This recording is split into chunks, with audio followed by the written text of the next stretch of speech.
As I am making this video, my fig tree has lost a lot of its leaves, as it is autumn here in Australia, so I am not expecting any more fruit in this second fruiting season of the year.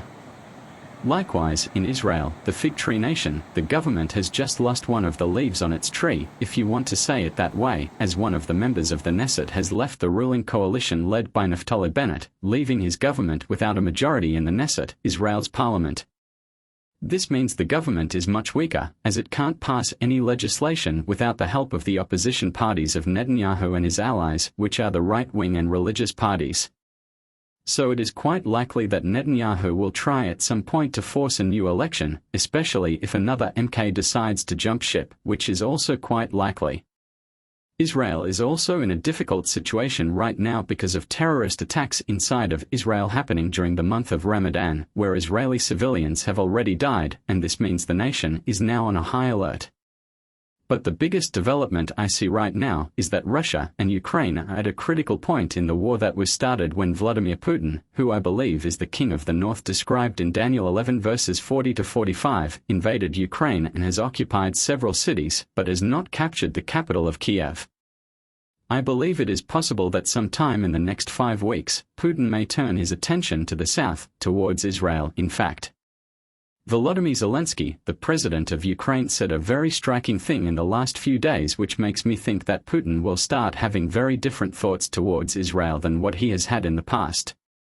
It is well known that Zelensky is Jewish and has even asked the Prime Minister of Israel, Bennett, to mediate between Ukraine and Russia, but what he said recently was quite astounding. He was talking about what would happen after the war has ended, presumably after some kind of ceasefire or peace agreement has been reached. You will see the article from the Jerusalem Post on the screen now. Ukrainian President Volodymyr Zelensky said on Tuesday, April 5. I think all our people will be our great army. We cannot talk about Switzerland of the future, probably, our state will be able to be like this a long time after, Zelensky said. But we will definitely become a big Israel with its own face. There will also need to be countries that provide Ukraine with security guarantees, Zelensky said as he listed Israel as one of those countries.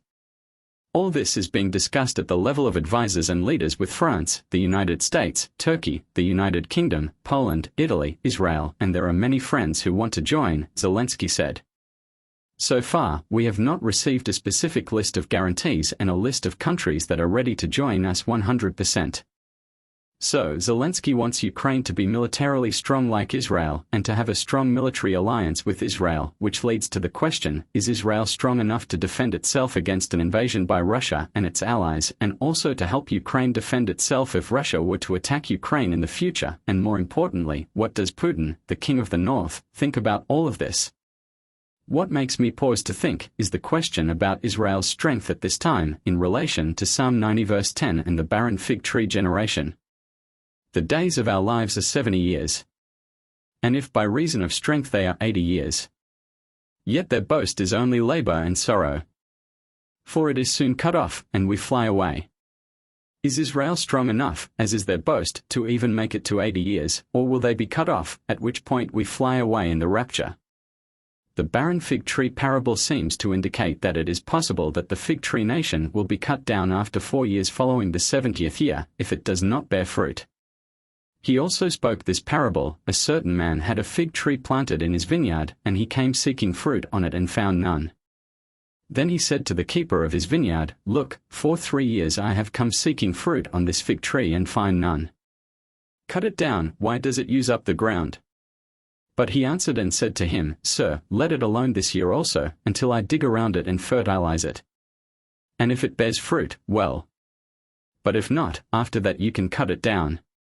We are now in the last 5 weeks of that 4th year, and Naftali Bennett's government, already a weak, fractured government with 8 disparate factions, is at the weakest it has ever been as we enter that final month. One of the parties in Bennett's coalition is an Arab party, so if a war were to start now between Israel and a coalition that is prophesied to include Iran, Turkey, Libya and Ethiopia, Sudan, all Muslim countries, would that Arab party, along with leftist parties which are pro-Arab themselves, support the government in that war? The other question we need to ask is, has Israel borne fruit in the last year? One of the YouTube channels I like to watch from time to time is the One for Israel channel, which has done a fantastic job of using the internet, and YouTube in particular, to expose Israelis to the truth about their Messiah. You see, in the past, Israeli Jews, and even Jews in the diaspora before they formed their nation, had the excuse of ignorance because the rabbis always blocked the knowledge of Yeshua as Messiah from their own people. But now that people can learn the truth in the privacy and anonymity of the internet, everything has changed. However, in reality not much has changed. A few brave souls have found Christ for sure, but the nation as a whole has not repented. Thus we can say there is no fruit, or very little fruit, just as my own fig tree only had 2 fruits, one in late spring and one in autumn. This corresponds with the 2 times in history that Israel has existed as a nation with the knowledge of Yeshua.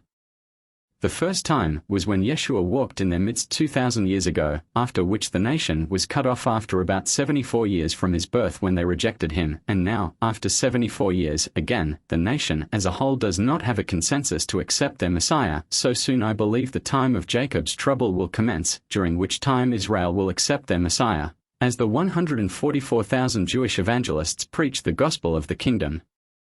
Of course, all of this is prophetic theory and speculation, not prophecy, as I am not saying, "Thus says the Lord," but simply referring to the prophecies in the Bible and asking the question, is this possibly how these Bible prophecies will play out in the end times? I don't have the benefit of hindsight, as the rapture hasn't happened yet, so speculation is the best I can do.